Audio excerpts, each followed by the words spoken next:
কবিতাৰ শিৰোনাম অলিখিত চুক্তি। কথা ৰাণু ফুকন, আবৃত্তিত মেঘমল্লিকা। 7 বছৰ হ'ল আজলি ভৰাই ছটিয়াই ঘূৰাই দিয়া পিতৃগৃহৰ লখিমী। কপালক ধিয়াই অচিনৰ লগত যাত্ৰা মোৰ জীৱন জিনিবলৈ। সহস্ৰে ভয়, শংকা আৰু বিদীৰ্ণ হৃদয়। দিশহাৰা দিনৰ অনামী যাত্ৰা জীৱনৰ খলাবমাত খোপনি পোতাৰ বৰষত নীৰৱে চকুলো সৰে অচিনাৰ ঘৰত।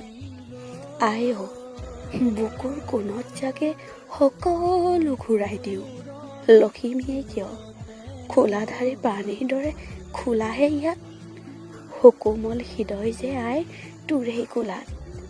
লেচেৰি বুটলা দিনৰ চাউলৰ সোৱাদ, বৰশীত উঠাই অনা মাছৰ পোৰা গন্ধ, একোৱেই নাইচোন জুতি জিভাত। খাইছোঁ মাত্ৰ যাত্ৰা অতিক্ৰমিবলে। হামৰাও কাঢ়ে জীৱনে সেই সেউজ উপত্যকাৰ পৰশ লবলে। ৰৈ ৰৈ বিনাই কেঁচা কলিজাই বিচাৰি হৃদয়ৰ আইৰ পিতাইৰ। আকাশ হেৰাই গ'ল উৰ্বৰ ভূমি। যতবোৰ আকুলতা হেজাৰ আকুতি, আছে মাত্ৰ খোলাৰ মসৃণতা।